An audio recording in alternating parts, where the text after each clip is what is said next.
okay, he's world class. He's world class.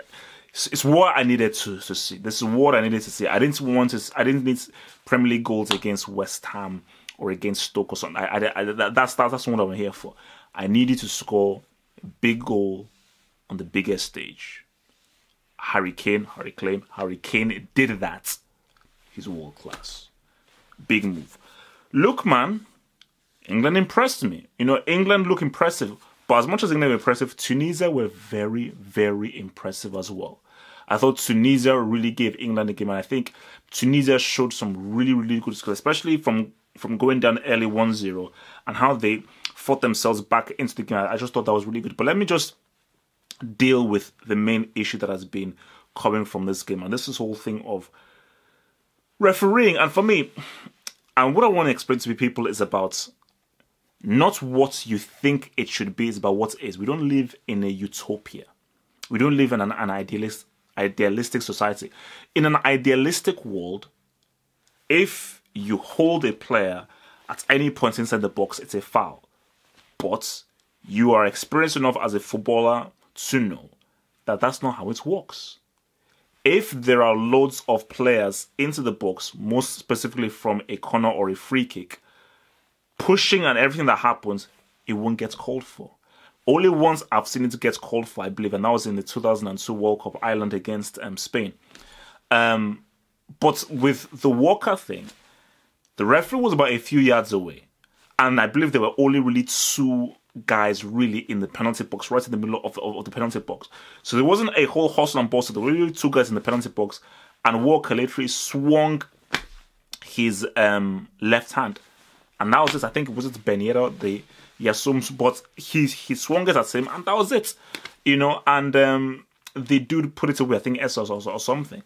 But the issue here is that a lot of people were saying that, you know, it was unfair.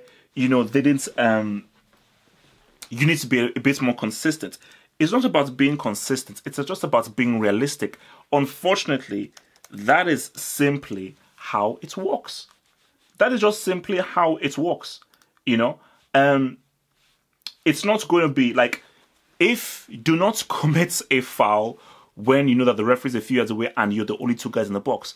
But if there are loads of guys in the box, defenders do it all the time because they know that they can get away with it because, I'm sorry, that's just how it bloody works. Sorry, so yeah, I think it was Ben Youssef that got that goal fouled, and it was Sassy that got the penalty goal. I think it was Sassy that was actually the one that basically bear hugging Kane.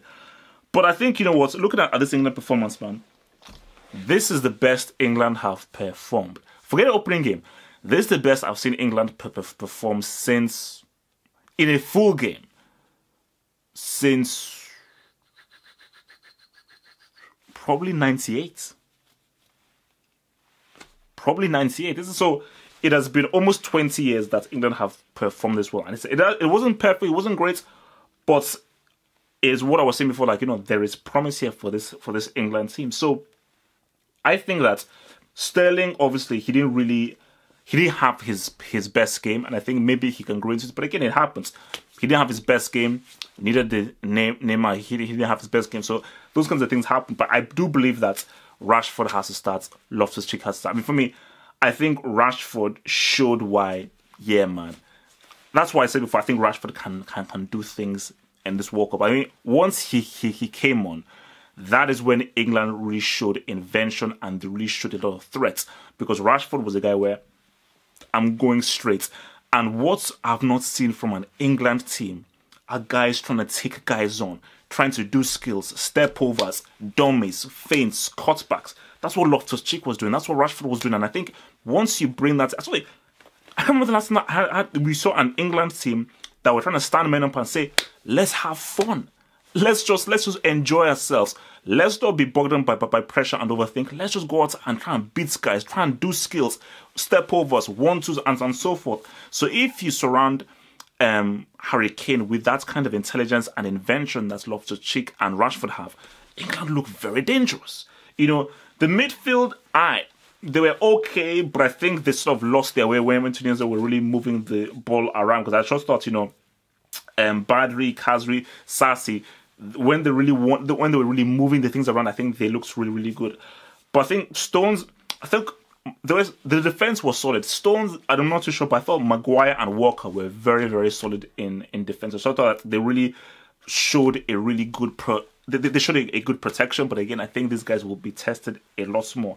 And I do feel that in other games, Henderson, Lingard, Young, and people, they will need to really offer much more protection for that back three. But look, man, I think for me, I just think that Tunisia were unlucky. Tunisia did really, really well. I was still impressed with what they did. And as for England, man, Harry Kane is a goal scorer. So once you've got such a natural, instinctive goal scorer, and you've got such talented forward players like Rashford in your team, and what you have is a dependable goalkeeper, and I think you've got decent defenders in Maguire and Walker who can coach Stones. Who knows what England can do? Thank you for watching this video. Think about pledging and become a Half of Football Hot patron.